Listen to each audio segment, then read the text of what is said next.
Ladies and gentlemen, you know what's funny? Everyone says, I want to change my life. But when life says, okay, give up something first, they say, wait, not that. We all want transformation without inconvenience. We want success without sacrifice. But life doesn't work like that. Life is like a mirror. It doesn't smile unless you do first.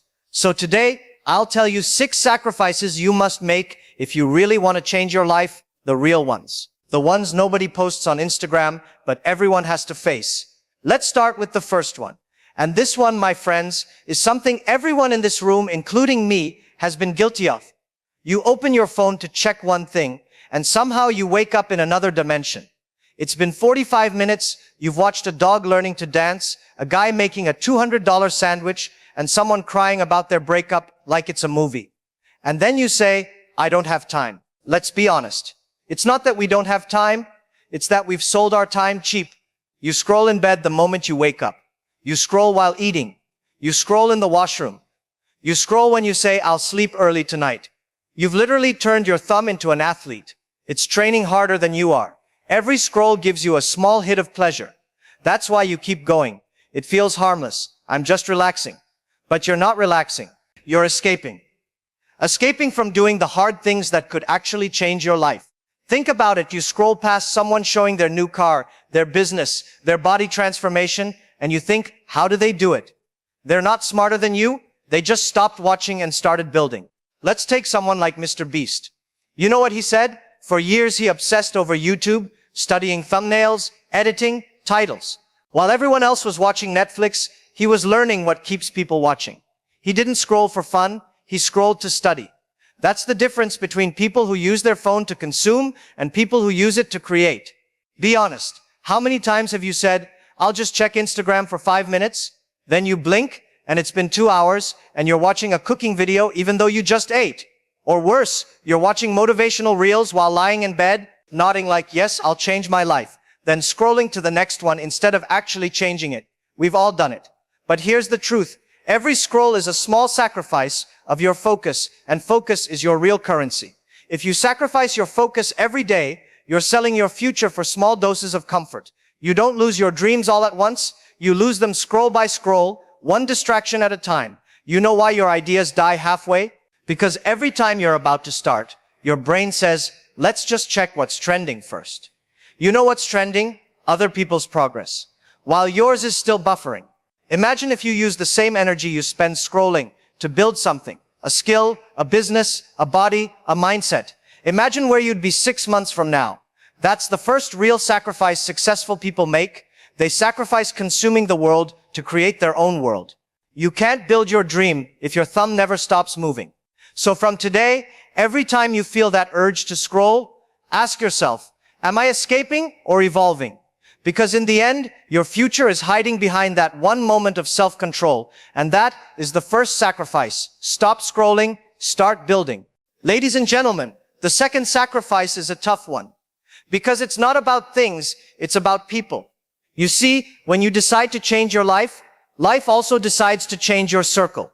At first, it feels lonely. You start saying no to random hangouts, and suddenly you're boring. You start focusing on your goals, and they say you've changed. Of course you've changed. That's the point.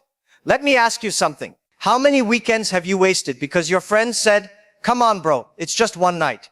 But that one night happens every weekend. You tell them, I have work tomorrow, and they say you're always working. But when you're broke, no one says you're always broke. Funny, right? We all have those friends. The ones who never talk about ideas, only gossip. The ones who complain about their boss, but never try to become the boss. The ones who keep saying, next year will be my year, and it's been next year for the last 5 years. You love them? Yes, but they're not going where you're going. It's like trying to run a marathon with people who only want to walk to the corner store. They'll tell you to slow down not because you're wrong, but because your speed reminds them how slow they're moving. Think about it. If you hang out with 5 unmotivated people, you'll soon become the 6th. If you hang out with 5 winners, you'll start thinking, speaking, and acting like one. Let me give you a modern example. When Elon Musk was starting out, do you think he was hanging out every night chilling and complaining? No. He surrounded himself with engineers, builders, problem solvers, people who spoke the language of ambition, Meanwhile, most people today surround themselves with Netflix, memes, and people who say, bro, chill, life's too short to stress. No, life's too short to waste. You have to understand this. Sometimes the biggest upgrade isn't a new job or a new car, it's a new environment. You don't need to cut people off, just outgrow them. Let your silence and progress be the distance. And yes, it hurts. You'll have nights where you feel left out, but that's okay. Because being misunderstood while building is better than being popular while going nowhere. When you start to level up, your old circle will say, you've changed. Just smile and say, I was supposed to. So the second sacrifice is this. Sacrifice hanging out for leveling up. Because you can't fly if you keep holding hands with people who refuse to leave the ground. And when you finally do, you'll meet a new circle. One that pushes you, inspires you, and speaks your future's language. Ladies and gentlemen, the third sacrifice you must make is comfort. Yeah, that soft, warm, dangerous blanket called I'll do it tomorrow. You see, comfort is sneaky. It doesn't shout, I'll destroy your dreams. It whispers, you deserve a break. You tell yourself, I'll start waking up early. The alarm rings and your bed says, bro, let's talk about this. And you agree, like it's a business meeting. We all do it. You say, I'll go to the gym today. Then your brain goes, or we could scroll, watch one episode, maybe learn about that random guy who built a house on a mountain. One episode becomes 3, and now you're doing bicep curls with your remote control. But here's the truth. Nothing grows in comfort. Not your muscles, not your money, not your mindset. The people you admire, the ones who look like they got lucky, they didn't. They just kept showing up when it wasn't fun anymore. Do you think Cristiano Ronaldo feels like training every day? No. But he does it because he knows discipline is expensive, but regret costs more. Let's talk about something everyone does.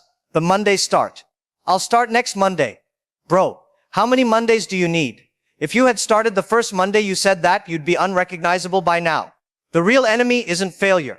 It's almost doing it, almost starting the business, almost going to the gym, almost changing your life. You can't microwave success, but people try. They want results in 3 days for something that takes 3 years. Success isn't built in comfort. It's built in boring, consistent, daily effort. You won't always be motivated, but you can always be consistent. Think of comfort like junk food. Feels good now, kills you slowly later. Consistency is like healthy food. Boring at first, but it changes your whole life if you stick to it. So the third sacrifice is this. Sacrifice comfort for consistency. Because comfort is the enemy of progress. You can't grow if you keep choosing what feels easy over what feels right. And if you ever doubt that, remember this. The people you admire are not superhuman. They just built the habit of showing up when most people were sleeping in. So when your mind says, just relax, say back, no, I've relaxed enough. Because your dream is waiting and it won't chase you back. Ladies and gentlemen, let's talk about the fourth sacrifice, one that silently kills more dreams than failure ever could. It's the need for validation. You see, too many people don't live their dreams because they're too busy trying to look successful instead of becoming successful. Today, people don't chase purpose, they chase approval. You go to the gym, not to be healthy, but to post a mirror selfie. You start a business, not to create, but to say, look at me, I'm an entrepreneur. You read one book, and suddenly your bio says, bookworm, growth mindset, hustle vibes. Don't get me wrong. There's nothing wrong with sharing your journey, but there's a difference between sharing progress and performing progress. The world today is obsessed with applause, but applause doesn't pay your bills. Likes don't build empires. Comments don't create confidence. Real confidence comes when you're doing the work in silence, when nobody is watching, when nobody cares. You know why most people stop halfway? Because they don't get enough likes. They start something amazing, but the moment no one claps, they quit. Let me tell you something. The people laughing at your dreams today will be the same ones asking for advice tomorrow. Think about Steve Jobs. When he dropped out of college, everyone thought he was crazy. When he launched Apple, they called it a toy company. Now those same people stand in line every year for his toys. Or look at Taylor Swift. When she was starting out, critics said she'd never last. She didn't chase validation. She chased evolution. And that's why she's still on top. You can't please everyone and build something great at the same time. At some point, you must choose your vision or their opinion. Here's a truth most people won't tell you. The moment you stop caring what people think, you become dangerous. Because now you move for you, not for applause. And that's when you truly grow. If you always need someone to clap for you, you'll never move when they stop clapping. So the fourth sacrifice is this. Sacrifice validation for vision. Because your dreams don't need to be liked. They need to be lived. Every minute you spend proving yourself, you could have spent improving yourself. And when you finally understand that, you'll realize silence is the loudest flex. Ladies and gentlemen, the fifth sacrifice is one most people never even realize they need to make. It's not money. It's not time. It's your old identity. You can't become the new you while defending the old you. So many people say, this is just who I am. No, that's who you decided to be years ago. And that version might have been built on fear, insecurity, or survival. But now, that version is holding you back. You see, growth isn't about adding more things to your life. It's about letting go of what no longer fits. Think about it. You can't download new apps on a phone full of junk. You gotta delete old files. Same with life. You can't install Success 2.0 if your mindset still runs on Excuses 1.0. And yet people defend their old selves like it's a family heirloom. I've always been lazy. I'm just not confident. I'm not that kind of person. Yeah, that's the problem. You keep saying it like it's your zodiac sign. Let's be real. You weren't born lazy or unmotivated. Life taught you that behavior. And if life taught it, you can unlearn it. Look at Robert Downey Jr. He went from being known as that troubled actor to Iron Man. He didn't let his past define his future. He rebuilt it. Or think about Jennifer Lopez. People told her she couldn't sing, couldn't act, couldn't dance. Now she does all three better than most people do one. She didn't stay the version others decided for her. She became who she decided to be. But here's the catch. Becoming your next level requires killing your last level. That means breaking habits, mindsets, and labels that once felt safe. You might outgrow your nickname, your comfort zone, even the opinions of people who knew you back then. That's okay, because if people only respect the version of you that stays small, they were never meant to see you big. Growth feels uncomfortable because it threatens your old identity. The same way a snake must shed its skin, you must shed your past self. It's painful, yes, but staying stuck is worse. So the fifth sacrifice is this. Sacrifice who you were for who you can become. Because the old you got you this far, but the new you will take you further. Every time you say, that's just how I am, you build a wall between who you are and who you could be. Tear that wall down. You're allowed to reinvent yourself again and again. And remember, you're not betraying your past by growing. You're honoring it by not staying there. Ladies and gentlemen, the sixth and final sacrifice is the hardest one of all because it goes against everything this generation has been taught. It's the sacrifice of instant results for long-term growth. You see, we live in a world where everyone wants things now. Fast food, fast money, fast fame. People want six-pack abs in 6 days, a business that makes millions in a month, and peace of mind by watching a 15-second reel. But here's the truth. You can't grow roots in microwave time. Anything that grows too fast collapses just as fast. You scroll online and see someone post, made $10,000 in 1 week, and you think, what am I doing wrong? But you didn't see the 10 years of failure, stress, and sleepless nights before that 1 week. Everyone shows the trophy. No one shows the training. We live in a highlight reel world, and that's why patience feels outdated. But let me tell you something. The most dangerous thing you can do is quit just because it's not happening fast enough. Consistency is boring. Discipline is lonely. But quitting, that's permanent. You plant the seed and check every day if it's growing. You can't see anything, so you give up.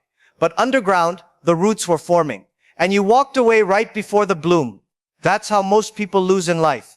Not because they weren't capable, but because they were impatient. Look at Warren Buffett. 80% of his wealth came after he turned 50. He didn't rush. He compounded. Or look at Morgan Freeman. He didn't get his first big movie role until he was 52. Now his voice alone is worth millions. So many people today would have quit before that age because they didn't see results fast enough. We're the only generation that gives up on a dream if it doesn't go viral in 30 days. But listen, greatness takes time. Real success is built in silence, in seasons of waiting, in days when nothing seems to be working. The longer it takes, the stronger the foundation. So the sixth sacrifice is this. Sacrifice instant results for long-term growth. Because slow success builds character. Fast success builds ego. And ego collapses, but character endures. Every day you stay patient. You're not wasting time, you're building time. You're compounding wisdom, strength, and resilience. And when your time finally comes, it won't be luck. It'll be proof that you didn't give up when everyone else did. You want to change your life? You'll have to make 6 sacrifices. Your scrolling, your circle, your comfort, your validation, your past identity, and your need for instant results. They sound painful, and they are, but so is staying the same. Because the truth is, you don't get to choose whether life will be hard. You only choose which kind of hard. The hard of discipline or the hard of regret. So choose wisely, because your future is being built. One sacrifice at a time. Thank you for listening, and don't forget to like and subscribe, my friends.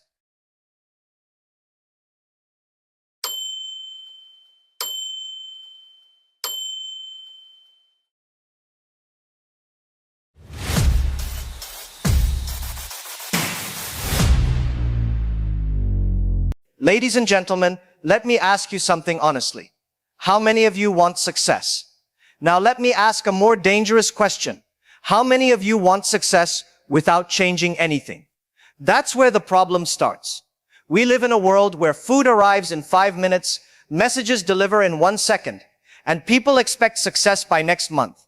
Everyone wants a big life, big money, big respect, but with small effort and zero patience. Let me tell you something real. Success is not free. It is not motivation. It is not luck. Success is a contract. And today, I'm going to tell you the 7 things success demands from you. If you accept them, success signs the deal. If you don't, it walks away quietly. Let's start with the first demand, the one most people fail before they even begin. Success demands that you think long-term in a world addicted to short-term rewards. Most people don't fail because they're not smart. They fail because they are in a hurry. They want profit in 3 months. They want mastery in 2 weeks. They want respect before results. They watch one podcast, read 2 quotes, and suddenly think, yes, now I'm ready. You've seen this before. Someone joins the gym on Monday, takes selfies on Tuesday, disappears by Friday, and then says, the gym doesn't work. No, the gym works. You didn't. Success works the same way.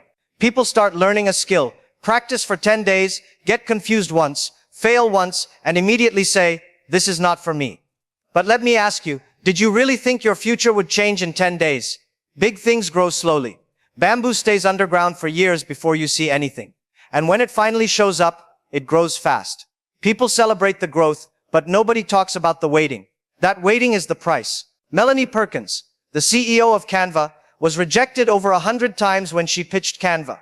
Investors told her the idea was too simple, too late, too unrealistic. She didn't argue. She didn't rush. She kept improving quietly for years. Today, millions use Canva daily, but nobody remembers the waiting years. Reed Hastings didn't build Netflix overnight. For years, people laughed at the idea of mailing DVDs. Later, they laughed at streaming. He didn't chase trends. He waited, learned, adapted, and stayed long-term, while others focused on short-term profits. Successful people ask, how long can I survive without quitting? Long-term thinking is lonely. When you choose it, people don't clap for you. Results don't show up quickly. Progress feels slow and boring. Short-term thinkers get attention early. Long-term thinkers get freedom later. Your friends will say, why are you working so hard? Relax. They don't see the skills you're building. They don't see the discipline you're developing. They don't see the future you're preparing for. If your life looks boring right now, your future will look exciting. If your life looks exciting right now, your future will start asking uncomfortable questions. Success looks at you and asks, can you wait? Can you work without praise? Can you believe before you see results? If your answer is yes, you may continue, because success doesn't reward speed, it rewards endurance. And this was only the first demand. Let's talk about the second demand. This one makes people uncomfortable, because it removes their favorite hobby, blaming. Success demands responsibility. Most people don't fail because life is hard. Life has always been hard. They fail because blaming feels better than fixing. When something goes right, we say, I worked hard. When something goes wrong, we say, the system is broken. Very convenient. You miss a deadline. My internet was bad. You don't wake up early. I'm not a morning person. You don't make progress. This year is unlucky. Even your alarm clock has suffered because of this mindset. You set it and then blame it. Let me be honest. Blame is comfortable. Responsibility is painful because blame protects your ego. Responsibility forces you to change. You see this everywhere. Someone fails an exam and says, the teacher hates me. Someone gains weight and says, my metabolism is slow. Someone isn't successful and says, people like us don't get chances. Maybe some of that is true. But success doesn't ask who is guilty. It asks who is responsible. Look at Satya Nadella, the CEO of Microsoft. When he took over, Microsoft was already a giant, but falling behind. Instead of blaming the past, the market, or competitors, he said, this is on us. He changed the culture, pushed learning, and took responsibility for a company everyone thought was already finished. Or look at Dwayne "The Rock" Johnson. Before movies, before fame, he was cut from professional football. He could have said bad luck. Instead, he took full responsibility for rebuilding himself physically, mentally, professionally. That mindset built everything you see today. Responsibility doesn't mean life is fair. It means you stop waiting for life to be fair. Here's the funny truth. People say, I don't have time, but they somehow finish entire seasons of Netflix shows. People say, I don't have money, but they always have money for things that don't change their future. Responsibility is when you stop lying to yourself politely. It's when you stop saying one day and start saying day one. The moment you accept responsibility, you stop waiting for support. You stop waiting for motivation. You stop waiting for someone to save you. You start working with what you have, where you are, and something strange happens. You feel lighter, because blaming others is heavy. You carry anger, excuses, and frustration everywhere. Responsibility drops that weight. Success looks at you and asks, are you strong enough to say, this is my problem, and that means it's also my power? Because the day you accept responsibility, excuses stop being your shield and start being your prison. The third demand is something most people ignore until it's too late. Success demands that you learn faster than life changes. Not smarter than others, not luckier than others, faster. Most people think learning is sitting in a class, reading a book, or watching a video once. That's cute. But life doesn't wait. Let me give you a funny truth. You scroll Instagram, TikTok, YouTube, and you think, I'm keeping up with the world. No. You're just wasting time looking at other people living, while your skills stay the same. Learning fast is about doing, failing, adjusting, and doing again, all before your competition even realizes the game has started. Look at Jeff Bezos, the founder of Amazon. Everyone thought online shopping was a fad. He learned quickly, tested fast, and adjusted the business model constantly. Today, Amazon dominates because he didn't wait to feel ready. He adapted before the world told him to. Or look at Rihanna. She didn't just sing, she learned business, branding, fashion, beauty. She didn't wait to become a singer and then think about money. She learned fast, expanded fast, adapted, and today she's not just a singer, she's a billionaire entrepreneur. Most people say, I don't have time to learn something new, but somehow they spend 3 hours a day arguing online or watching memes. Think about it.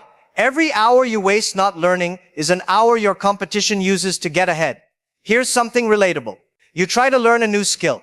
Maybe coding, maybe editing videos, maybe learning a language. You mess up once and immediately think, this isn't for me.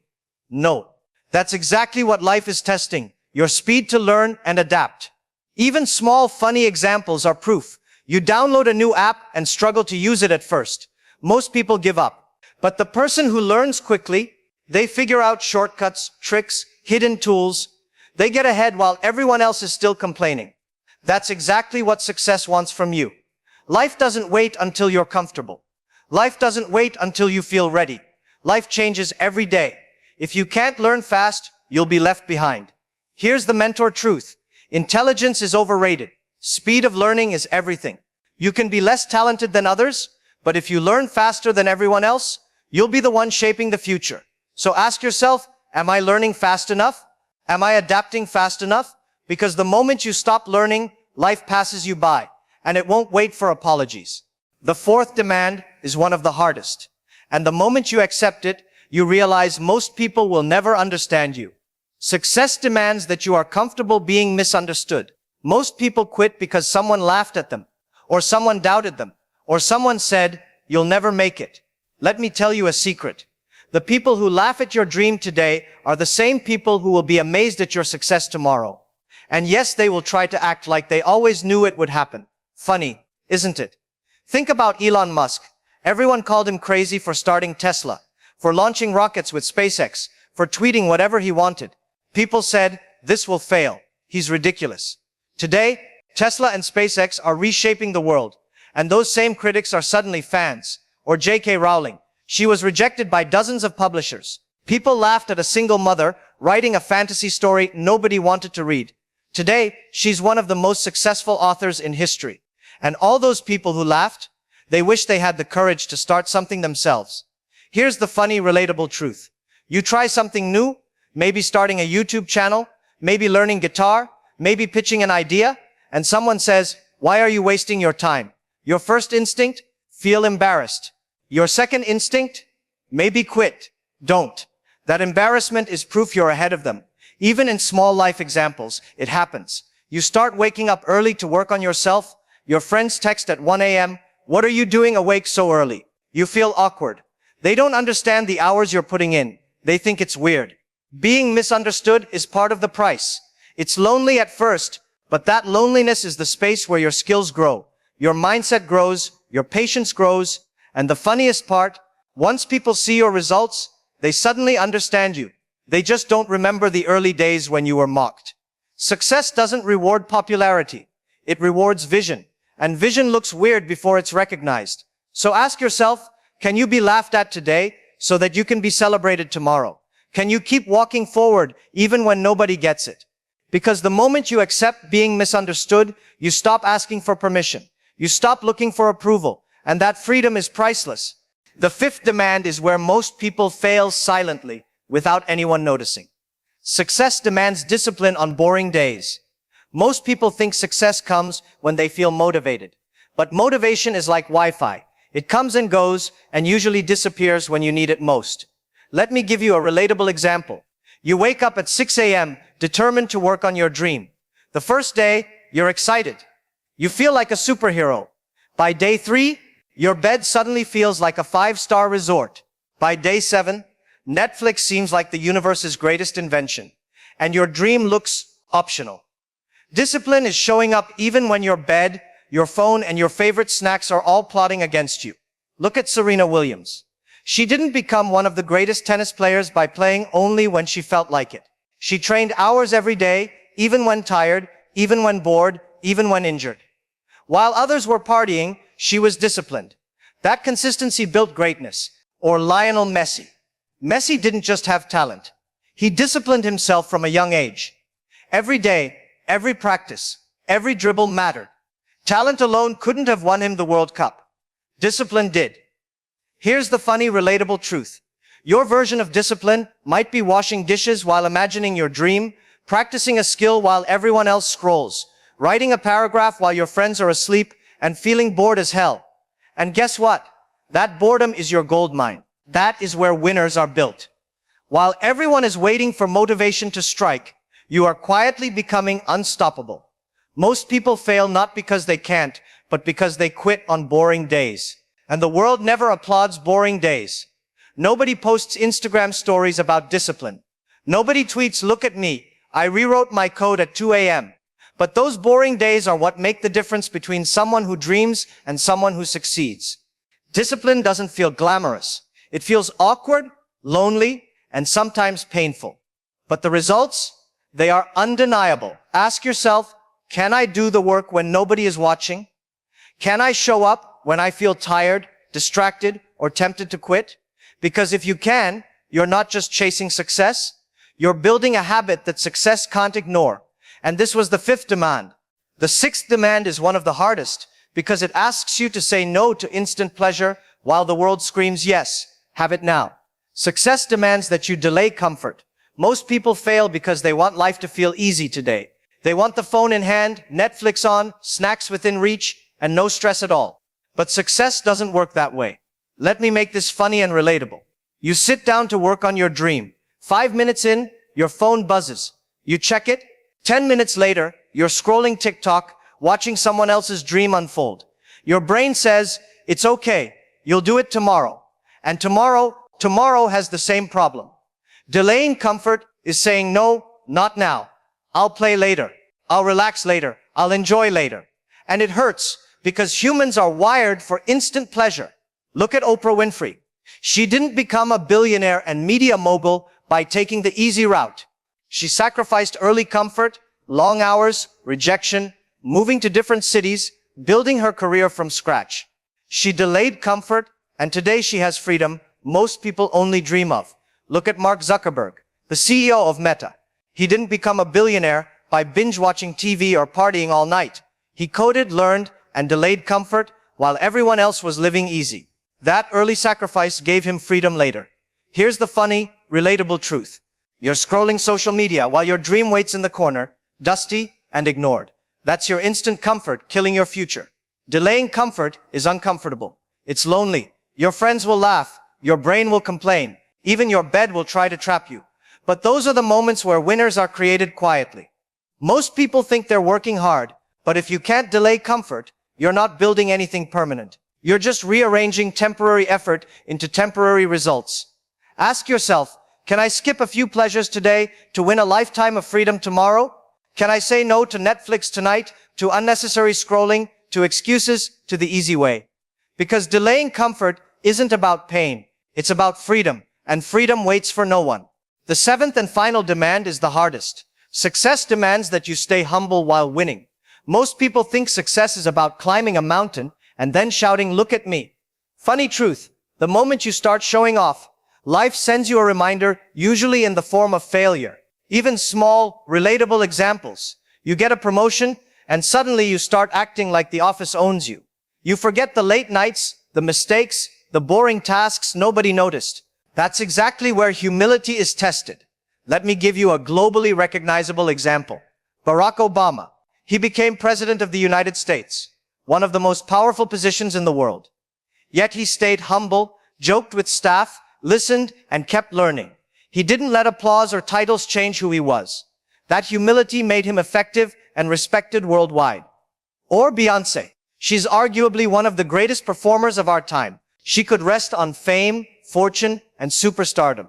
But she keeps rehearsing, keeps pushing herself, keeps refining her craft, all while the world adores her. She wins. And yet she continues working silently, letting results speak louder than words. Here's the funny truth. Humility doesn't feel glamorous. Nobody makes memes about humility. Nobody posts Instagram stories showing, look at me staying humble. But humility is like the invisible glue that holds success together. Without it, achievements crumble, relationships strain, and your growth stalls. And this is something most people never realize. They chase power, recognition, applause, and forget the core rule. The taller the tree, the deeper the roots. Even in small, relatable life examples, you get a compliment on your work, and your first instinct is to boast. Or someone praises your cooking, and you start giving a long lecture about why it's better than the last time you cooked. That's ego creeping in. Success quietly slips away in those moments. The moment you stay grounded while winning, you stop being a prisoner of praise. You stop needing approval. You stop letting applause dictate your worth. That's when you're truly free. So ask yourself, can I win big and still stay humble? Can I achieve what everyone admires and still keep learning, improving, and serving quietly? Because humility is the last piece of the contract. Without it, the rest of the demands, patience, responsibility, learning, being misunderstood, discipline, delaying comfort, lose their power. And now you know all 7 demands. Think of them like a ladder. Think long term. Take responsibility, learn fast, accept being misunderstood, stay disciplined, delay comfort, stay humble. No shortcuts, no excuses, no magic formula. Just a simple, brutal truth. Success is earned by those willing to pay the price in all 7 ways. If you're ready to stop making excuses, stop chasing shortcuts, and start living the kind of life you dream of, then remember these 7 demands. They are not easy. They are uncomfortable. They are lonely. But they are the only way. Success isn't out there waiting for you. Success is a contract, and today you know the price. Thank you for listening. And don't forget to like and subscribe, my friends.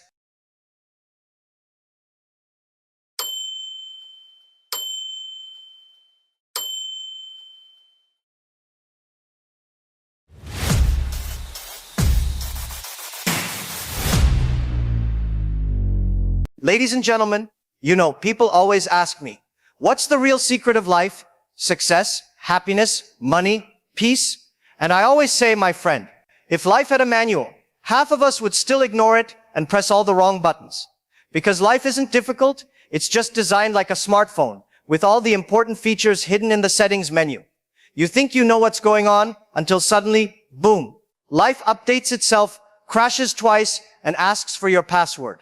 So today, I want to talk about something nobody teaches in school, the hidden laws of life. These 7 laws control everything.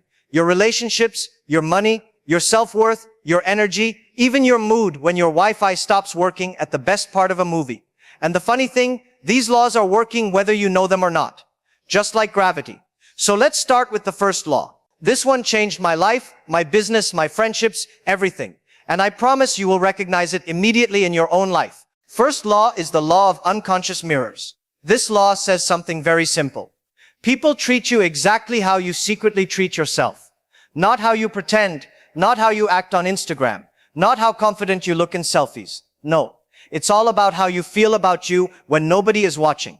Let me explain. Have you ever noticed how some people walk into a room and immediately everyone respects them, even though they didn't say a single word? And then someone else comes in, talking loudly, showing off, and still nobody takes them seriously. Why? Because confidence is not volume. Confidence is not clothes. Confidence is not even a deep voice or expensive perfume. Confidence is an energy that says, I respect myself first. If you agree, good. If you don't, I still have lunch to eat. People can smell your insecurities faster than fresh coffee. They don't judge you by what you say. People can smell your insecurities faster than fresh coffee. They don't judge you by what you say. People can smell your insecurities faster than fresh coffee. They don't judge you by what you say. Confidence is not volume. Confidence is not clothes. Confidence is not even a deep voice or expensive perfume. Confidence is an energy that says, I respect myself first. If you agree, good. If you don't, I still have lunch to eat. People can smell your insecurities faster than fresh coffee. They judge you by what you believe about yourself. You can pretend to be strong, but inside, if you think I'm not good enough, I'm not smart enough, I don't deserve better, life will reflect exactly that. It's like standing in front of a mirror every day and saying, why does this mirror keep showing me the same face? My friend, try changing your face, the mirror will change automatically. Let me give you a relatable example. Have you ever been in a relationship where the other person gave you the bare minimum and you still thank them like they gave you a kidney? You know why that happens? Because your self-respect is on airplane mode. Or let's say you're at work. 2 people ask for a raise. One person believes deep inside, I deserve this. The other believes, I hope they don't fire me for asking. Guess who gets the raise? Life is always scanning your internal beliefs and then matching them. Just like how TikTok shows you videos based on what it thinks you like, your life shows you results based on what it thinks you believe. So the first law is simple but powerful. Upgrade how you treat yourself, and life will update how everyone else treats you. Treat yourself like you matter. Speak to yourself kindly. Show yourself some respect. Walk like you have value even if your bank balance disagrees for now. Because the world is a mirror. Whatever you believe, it reflects. And once you understand this law, life literally starts responding differently. New opportunities appear. Better relationships show up. Respect becomes normal. Confidence becomes natural. So, fix the mirror? No. Fix the person standing in front of it. Second law is the law of silent exchanges. People think business is all about contracts, numbers, meetings, presentations. But actually, the biggest negotiations of your life happen without a single word being spoken. This is the second hidden law. Every relationship, personal, professional, romantic, even family, is an exchange. But the real deal happens silently. Most people don't even realize what they're giving away. But life keeps charging them full price. Let me explain it in simple terms. When you enter any interaction, you're always trading something. Your energy, your attention, your confidence, your boundaries, your value, your time. But the funny thing is, the trade happens before you even speak. It's like a shop where the price tags are invisible. But somehow everyone knows exactly how much you are worth based on how you show up. Let me give you a business example. I once sat in a meeting with a guy who offered a brilliant service, but he kept shrinking in his chair like the meeting room rent wasn't paid. Quiet voice, nervous smile, I hope this is okay for you, and the client instantly treated him like a discount item. He lost the deal, not because of the service, but because of the energy he traded. The silent exchange was, I'll give you my value, and in return, you give me approval. Wrong deal. On the other hand, I met a guy selling a very basic idea, but he walked in like the world was waiting for him. Not arrogant, just grounded. He sat tall, listened calmly, and didn't rush. Before he even opened the slide deck, the client already respected him. That's the law. People don't negotiate with your words, they negotiate with your presence. Now let's take a relatable example. Because not everything is boardrooms and coffee cups. Think about friendships. We all have that one friend who calls only when they need something. Bro, I need money. Bro, I need your car. Bro, I need your charger. My friend, are you a human or a mobile phone with low battery every day? But the reason they keep taking is simple. At some point, silently you agreed to a bad exchange or relationships. When someone disrespects you and you say nothing, that silence is a transaction. You just traded your peace for their comfort. Even family has silent exchanges. Every family gathering has that one uncle who wants to give you career advice, even though his own career is hiding somewhere in the basement. But we listen politely, because rejecting advice from an elder requires courage we only have when someone cuts the line at KFC. Now, why is this law so important? Because once you understand it, you stop giving away your value for free. You start noticing who drains your energy, who respects your time, who keeps taking without giving, who treats you better than you treat yourself, who is buying your silence at the cost of your peace, and most importantly, what you are unconsciously offering in every room you enter. Some people offer confidence, some offer neediness, some offer clarity, some offer chaos, some offer leadership without saying a word. Some offer, please like me, before they even shake hands. These silent signals determine everything. Your salary, your relationships, your opportunities, your influence, your destiny. Let me give you one last story. A young guy once asked me, how do I make people take me seriously? I told him, you don't ask people to take you seriously. You show up in a way that charges people to take you seriously. He didn't get it. So I said, if a customer sees you respect your own time, they stop wasting it. If a partner sees you value your own work, they stop underpaying it. If a team sees you believe in your own vision, they start believing too. If you don't treat your value like a bargain sale, nobody else will either. That's the law of silent exchanges. You are always trading, even when you don't speak, especially when you don't speak. So from today, make sure every silent exchange works in your favor. Make sure your presence speaks the value your words don't need to explain. Because the world is always making deals with you, the question is, are you aware of the terms? Third law is the law of invisible momentum. There's a moment in every business, every career, every dream where you look up at the sky and say, hello, universe, are you on lunch break? Because nothing seems to be moving. You work, you push, you sacrifice, and life whispers back, try again tomorrow. This leads us to the third hidden law. Momentum builds long before it becomes visible. Success happens underground before it shows up above the surface. Let me explain it in the simplest way. If you plant a seed and stare at the soil, nothing happens for days. But beneath the dirt, the seed is exploding with activity. Roots are forming, cells dividing, structure building. You don't see it, but if you stop watering it, you kill a plant that was already growing. Now let me translate that into real life. Ever feel like you're working hard, but getting nothing in return? Congratulations, you're in the underground stage. This is the part nobody talks about. Everyone loves the overnight success, but they forget it takes 1,000 nights before that. Think about businesses. Most companies don't fail because they had a bad idea. They fail because the founder quit during the invisible phase. Right when things were building, they walked away. Or take careers. You do good work for months, nobody notices. You bring ideas to your manager. They say, interesting, which in corporate language means, I will forget this in 7 seconds. But then suddenly one unexpected day, you get called into a meeting and here, we've been observing you, you're ready for more. Observing? When? Where? How? Even your salary didn't observe you for months. But that's how momentum works, quietly, silently, secretly. Now let's talk about relationships, because yes, this law applies there too. You think your kindness today doesn't matter, your respect doesn't matter, your effort doesn't matter, but invisible momentum is building. Trust, comfort, connection. And one day someone tells you, I really appreciate you, and you're shocked because you thought they didn't even notice. Now the funny part is this. When nothing is happening, most people question themselves. Maybe I'm not capable. Maybe I'm not lucky. Maybe I'm wasting my time. My friend, maybe your success is just in stealth mode. Let me give you a business-style story. Two salespeople were given the same list of 100 clients. Both made calls for 3 weeks.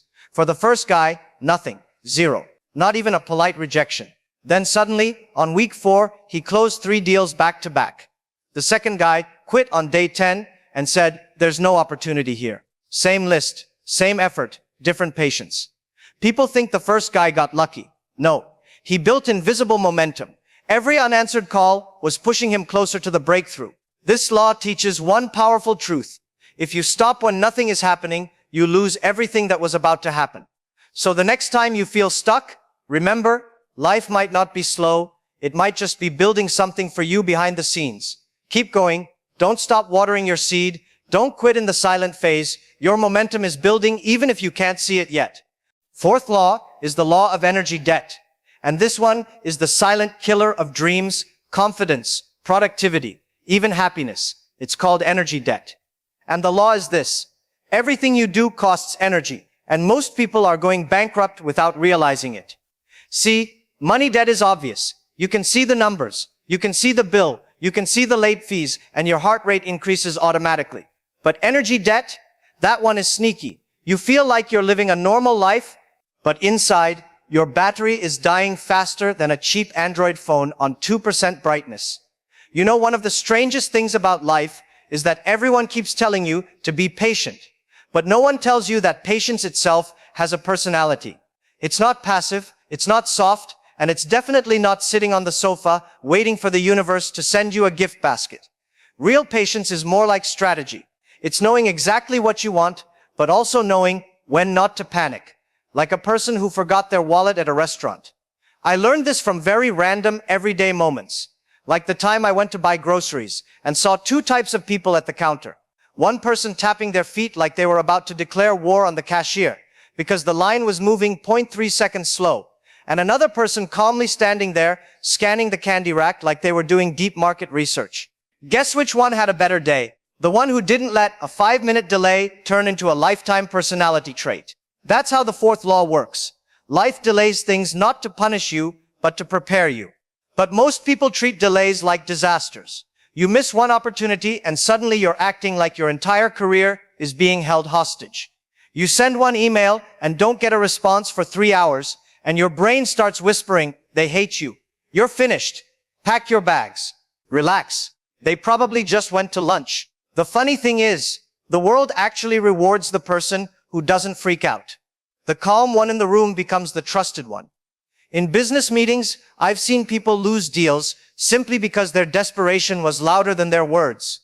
But the person who waits, observes, listens, doesn't force things. Somehow that person always walks out with the upper hand. Why? Because patience signals confidence. And in life, confidence is currency. Even in relationships, this law shows up. Your friend calls you and says, bro, I'm done. She didn't text me back for 2 hours. 2 hours? That's not a tragedy. That's a normal human being living their life. But we treat every pause like it's sabotage. We rush, overreact, chase, push, panic, and then wonder why things fall apart. Sometimes the best move is not to move. Not because you're lazy, but because you're letting the situation reveal what it really is. If the opportunity is real, it will stay. If the person is genuine, they won't vanish. If the path is right, it won't collapse just because you took one calm breath. The truth is, most progress happens quietly. A seed doesn't shout while growing. A cake doesn't scream while baking. Even your phone updates silently, except when it decides to restart at the worst possible time. Life is like that. When nothing looks like it's happening, something is happening. So the hidden law is simple. If you don't learn to hold yourself steady in waiting seasons, you'll make panic-driven decisions that cost more than the delay ever would. You don't need to move faster. You need to stop assuming every pause means you're in the wrong story. Sometimes life isn't saying no. It's just saying, not yet. Don't mess this up. There's a hidden rule in life that most people never realize. but it quietly controls who shows up in your life, the mistakes you repeat, and the patterns you can't seem to break. I call it the law of emotional gravity, and that is the fifth law. Basically, the unresolved feelings, fears, and habits you carry are like invisible weights pulling you back to the same situations, the same people, and the same problems until you actually deal with them. Think about it. How many times have you met the same type of boss who undervalues you, the same type of client who takes more than they give, or the same type of friend who drains you emotionally? And every time you promise yourself, next time will be different, somehow, there it is again. That's emotional gravity at work. Your past unhealed patterns are silently pulling you back. This isn't just life being mean, it's life being consistent. Life doesn't punish you. It simply ensures you learn the lesson you've been ignoring. And the lesson often isn't about the other person, it's about you. Until you deal with the underlying feelings, insecurities, and habits, the same type of people and situations will keep showing up like a stubborn software update you can't skip. Even in business, this shows up all the time. You take on clients who always pay late because you never addressed your own fear of confrontation. You keep working with employees who never deliver because you never set boundaries. You repeat bad partnerships because you didn't examine your role in them. The universe doesn't care about excuses. It mirrors back the energy you bring and the issues you ignore. And the funny part is, it's often small things in daily life that reveal this law. You keep picking the same kind of restaurant that never serves food properly. You scroll through social media and notice you always compare yourself to the same type of people.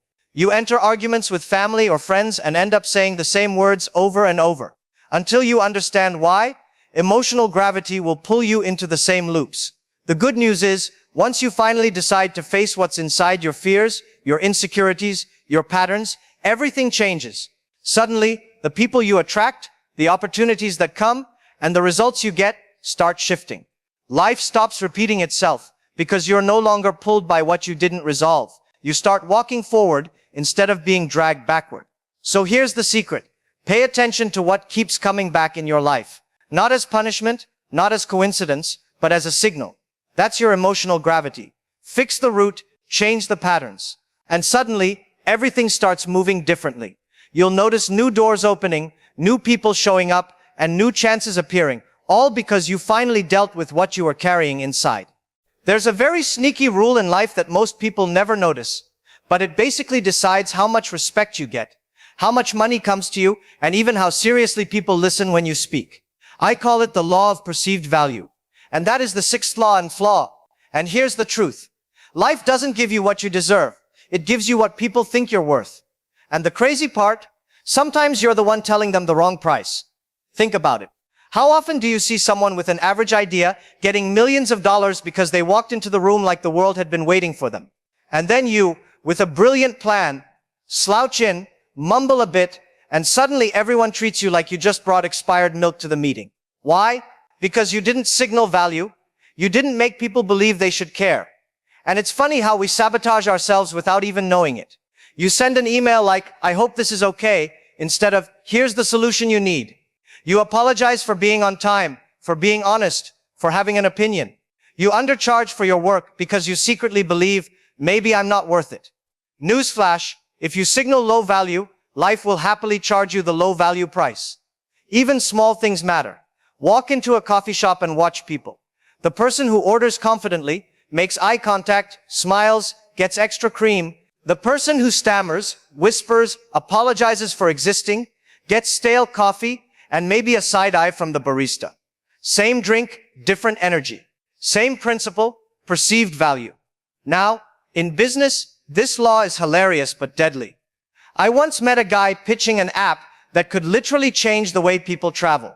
He sounded unsure, kept saying, "It's probably okay, I don't know if you'll like it," and investors nodded politely, then moved on. Another person pitched a simple to-do list app like it was the second coming of productivity itself, walked out with $2 million.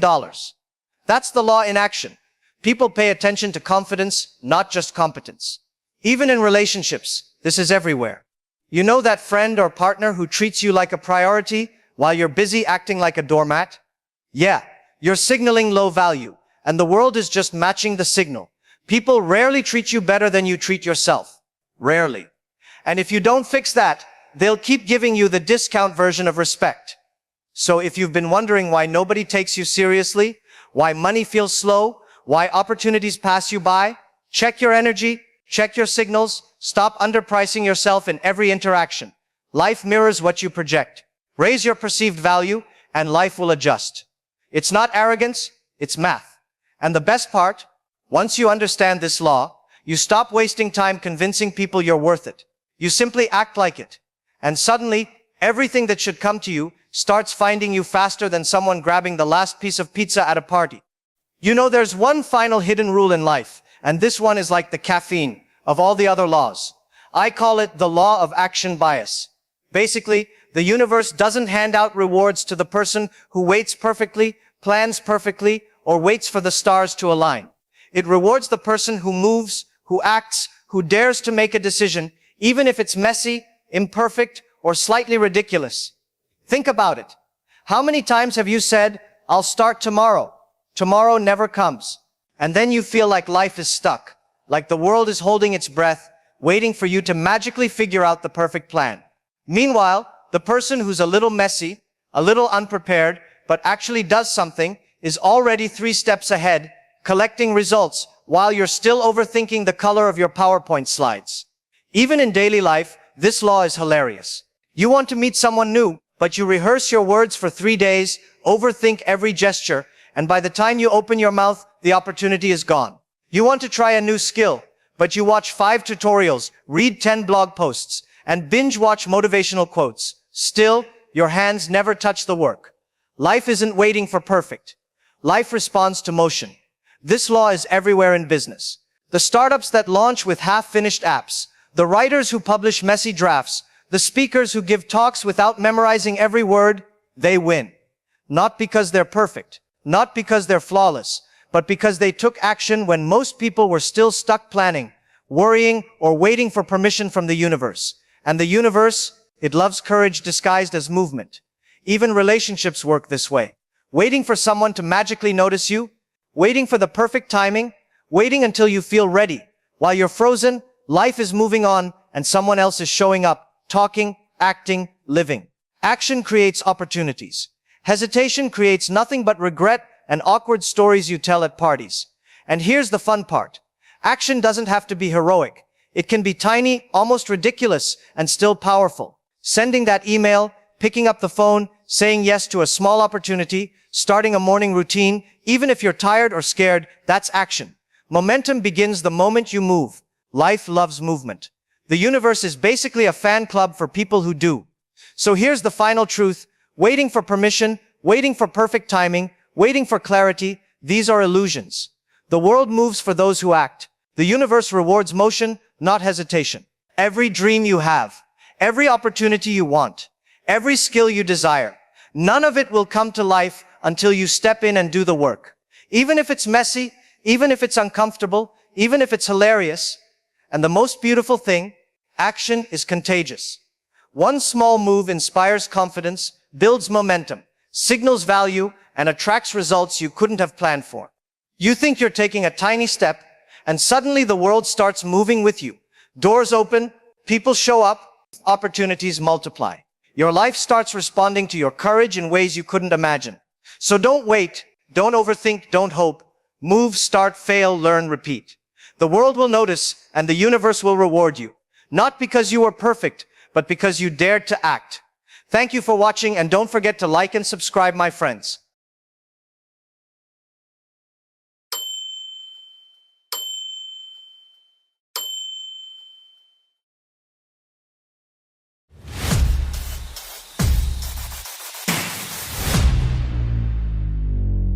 Ladies and gentlemen, your life right now is basically a subscription plan.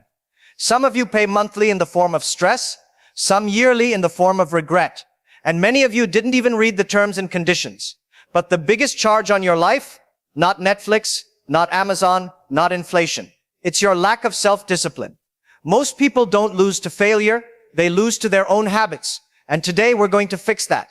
Because the truth is simple. If your habits are poor, your results will always be expensive. Now, before we get into anything deep, let's talk about the real problem with discipline. People think it's about strength. No. Self-discipline is basically parenting yourself, and many adults still need adult supervision. Think about your own life. You tell yourself, I'll start tomorrow, more consistently than Apple releases new iPhones. You tell yourself, you'll wake up early, but your alarm clock is basically background music for your dreams. You tell yourself you'll focus, but somehow your phone sends you on a world tour of apps you didn't even open intentionally. So let's fix this by giving you the strongest technique first, the foundation for everything else. I want to start with a story about someone you definitely know. A few years ago, when Cristiano Ronaldo was asked why he never touches junk food during training, he said, I already decided long before the temptation came. That line is worth more than most books. He didn't need discipline in the moment. He needed discipline before the moment. Most people try to be strong when the pizza is already in front of them, when the show already autoplayed, when the phone already buzzed, when the bed already looks like heaven. That's not discipline, that's negotiation. And you lose 99% of those negotiations. So here is the first technique to master self-discipline. Pre-decide your difficult choices. Decide before you need discipline. Want to wake up at 6? Don't decide at 5:59. Decide the night before. Put your phone across the room. Now when the alarm rings, you have to walk like a half-awake warrior to turn it off. But you'll stand up. And once you stand up, the battle is already won. Want to stop wasting time scrolling? Don't decide when you're already bored. Decide now. Remove the apps from your home screen. Don't leave them there like a chocolate cake on your desk. Want to stop eating junk food? Don't decide when the burger is staring into your soul. Decide at the grocery store. If it doesn't enter the house, it can't enter your stomach. Successful people from Serena Williams to top CEOs don't rely on willpower. Willpower is weak. Environment is strong. Systems are strong. Pre-decisions are strong. Let me give you a relatable example. Imagine you're on a diet. Your friend says, bro, let's just get one fries. We'll share. That's not sharing. That's emotional manipulation. If you didn't decide beforehand, you will say yes. Because humans don't make powerful decisions under temptation. We make them before temptation. So here's your homework. Take the 3 things you always fail at. Waking up, studying, working out, focusing, and pre-decide your rules the night before. Write them somewhere if you have to, because discipline becomes easy when decisions are already made. And once you master this technique, everything else becomes 10 times easier. Before we continue, let me warn you, self-discipline has one enemy that is more dangerous than laziness, more powerful than distraction, and more consistent than your morning snooze button. It's the sentence we all use like a magic spell, I don't feel like it. This one line has killed more dreams than failure, bad luck, and lack of opportunity combined. People say they need motivation. No. If you only work when you're motivated, your success will be a part-time employee. Here's the truth. Nobody likes. Your feelings cannot be the boss of your life because feelings are unstable, feelings are moody, feelings change faster than trending songs on TikTok. So the second technique to master self-discipline is simple. Do it without waiting to feel like it. Let me show you how dangerous feelings are. You tell yourself you'll start studying when you feel ready. But suddenly your brain tells you, I think I should clean my room first. Then while cleaning, oh look, a sock I haven't seen in 3 years. Then suddenly you're organizing your entire wardrobe like it's a Netflix episode. Your feelings hijack you, or you plan to go to the gym. But your mind says, it's okay, you're tired today, rest, you deserve it.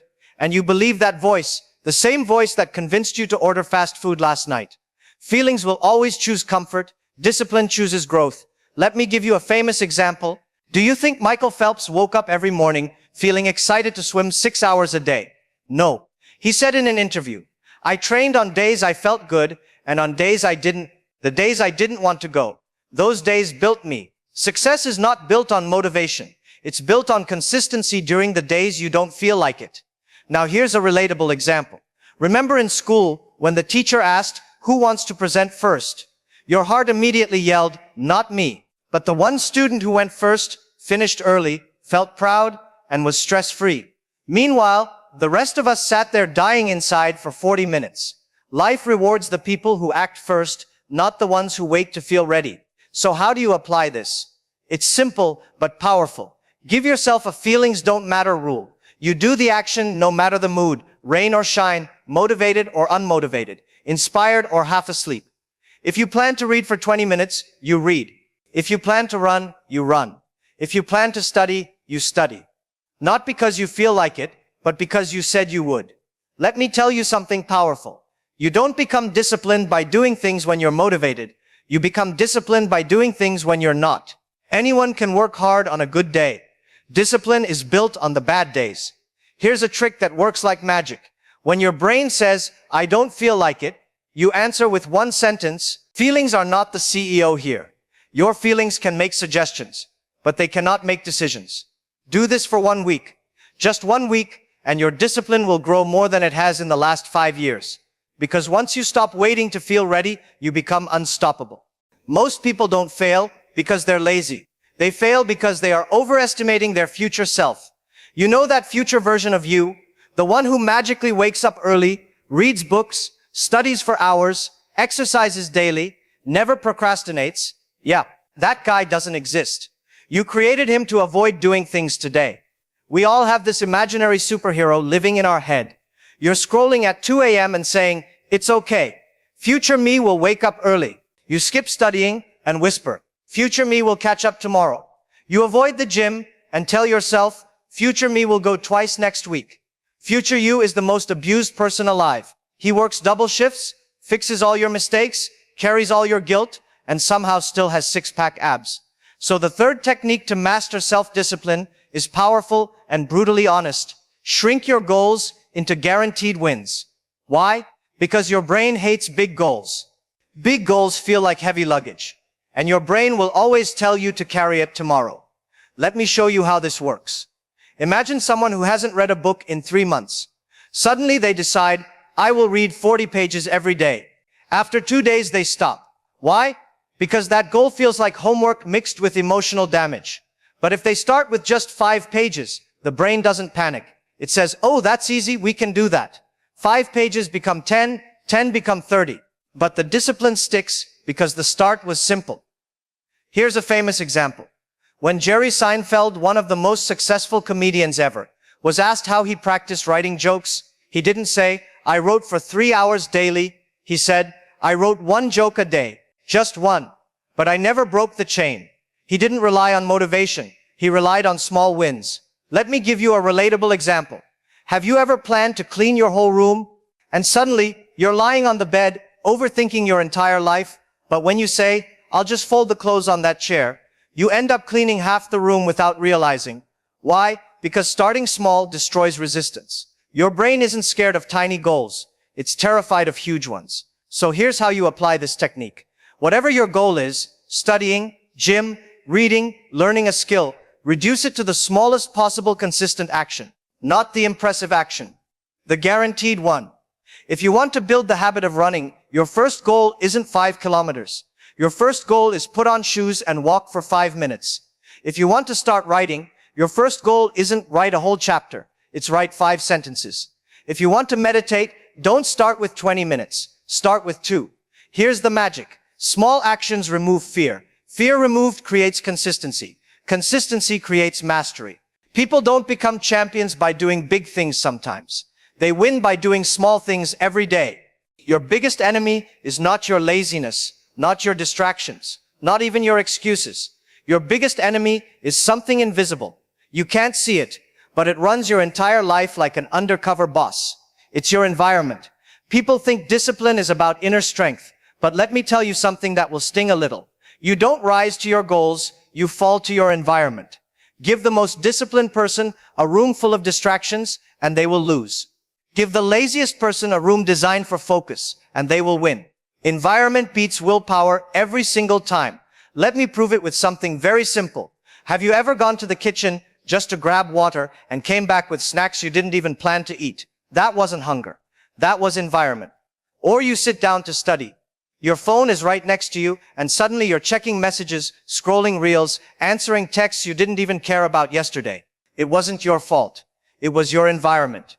We call people undisciplined, but half of the time, their habits are just a reflection of their surroundings. Here's a famous example.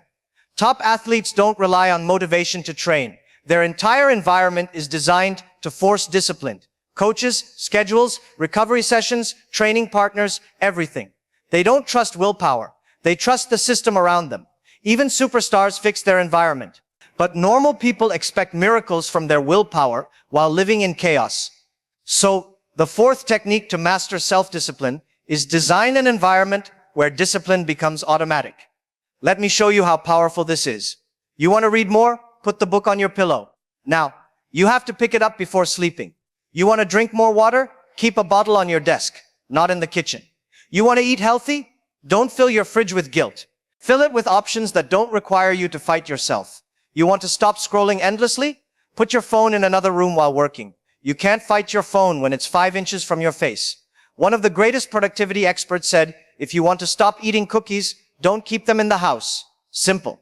But 90% of people keep the cookie and blame their willpower. Let me give you a relatable example. Have you ever noticed that you become more productive in a cafe or library? It's not magic, it's environment pressure. Everyone around you is working, so your brain says, let's not embarrass ourselves, do something. Your environment is quietly programming your behavior. So here's how you apply this technique starting tonight. Remove friction from the habits you want and add friction to the habits you want to kill. If you want to wake up early, put your alarm across the room. Now you have to move. If you want to stop late night scrolling, charge your phone far from your bed. Now you have to stand up. And 99% of the time, you won't. If you want to study more, keep your desk clean. Clutter destroys focus faster than noise. If you want to start going to the gym, prepare your clothes the night before. When you wake up and see them ready, your brain feels guilty if you skip. Tiny changes, massive impact. Let me tell you something powerful. You don't lack discipline. You lack a disciplined environment. Fix the environment and discipline becomes effortless. Before we go forward, I want to tell you something that almost nobody realizes. People don't fail because the goal is too big. People fail because the results are too slow. And slow results make your brain panic. You go to the gym for 3 days, no abs, your brain impossible. Refund my effort. You read a book for 1 week, no life change, your brain, this book is useless, back to scrolling. You study for 2 hours, still confused. Your brain, maybe I'm not meant for this. Your brain wants instant results in a world built on delayed rewards. This is why so many people quit right before they were about to improve. So the fifth technique to master self-discipline is fall in love with progress you can't see yet. Because the most powerful growth in your life is invisible in the beginning. Let me prove it. A seed stays underground for weeks before you ever see a leaf. Muscles grow silently before they show physically. Skills improve in the background even when you feel nothing is happening. Your progress is always working, even when it looks silent. Here's a famous example. When Stephen Curry was practicing shooting as a kid, he missed constantly. He said there were days he couldn't hit more than 20% of his shots. But his dad told him, you're not training for today's results. You're training for future confidence. He trained through the failure. Failing didn't scare him. No results didn't scare him. Silence didn't scare him. That's why he became the greatest shooter in history. Now here's a relatable example you've definitely lived. Have you ever worked out for 1 week and then you go stand in front of the mirror like you're expecting Marvel-level transformation? You flex, hold your breath, twist your body into weird angles, and still nothing. That's when most people quit. Not because it's hard, because they can't see immediate results. But real discipline is this: doing today's work without demanding today's reward. If you can do that, you win at everything. So how do you make yourself stick with slow results? You track effort, not outcome. If your goal is to study, track hours studied, not how smart you feel. If your goal is fitness, track workouts completed, not abs shown. If your goal is writing, track words written, not likes received. Your job is the input. Life decides the output. Let me give you a powerful mindset shift. Consistency is a currency. You deposit daily. Success pays interest later, but you must keep depositing. Even on boring days, even on tired days, even on invisible days. The gym didn't work. You worked. The studying didn't work. You worked. The business didn't work. You worked. Effort always compounds. It always collects quietly in the background. And one random day, the day you least expect, everything jumps forward at once. People will call you lucky. They won't see the years you gave without applause. That is real discipline. Moving forward even when life looks still. Before we continue, let me expose the biggest discipline killer of modern life: A monster so sneaky, it destroys your focus without you even noticing.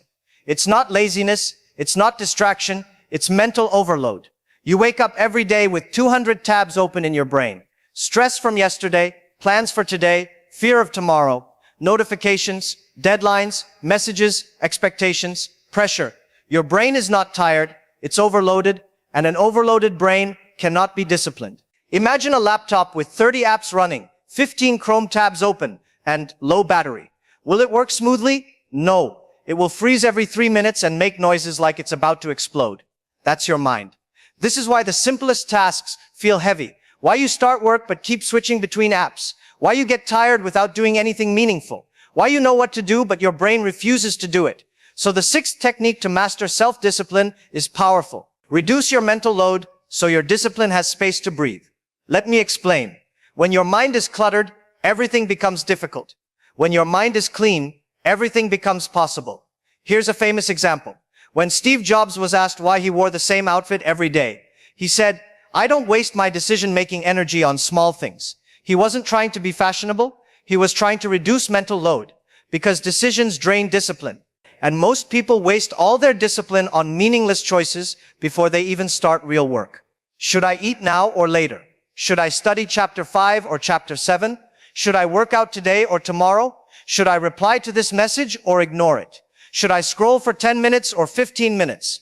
By the time you're ready to start your real task, your mental battery is already dead. Let me give you a relatable example.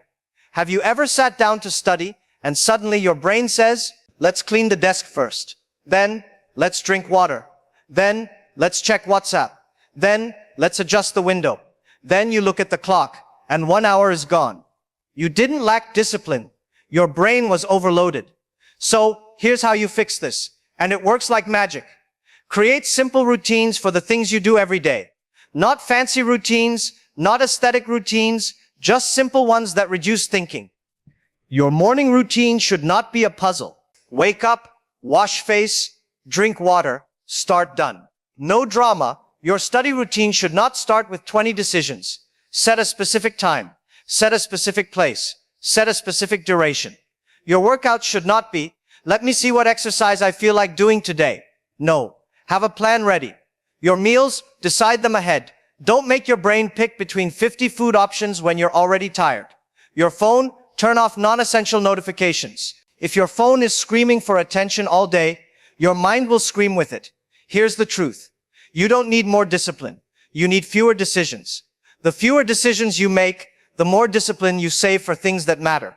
You stop wasting energy on nonsense and start using that energy for progress. Everything we've discussed so far, pre-deciding choices, doing it without motivation, starting small, designing your environment, loving invisible progress, reducing mental load, all of it is useless if you don't apply this final secret. And the secret is simple: create a chain you cannot break. Let me explain. A chain is just a small action repeated every day, one link after another. And once the chain starts, breaking it becomes more painful than continuing. Here's a famous example. Jerry Seinfeld.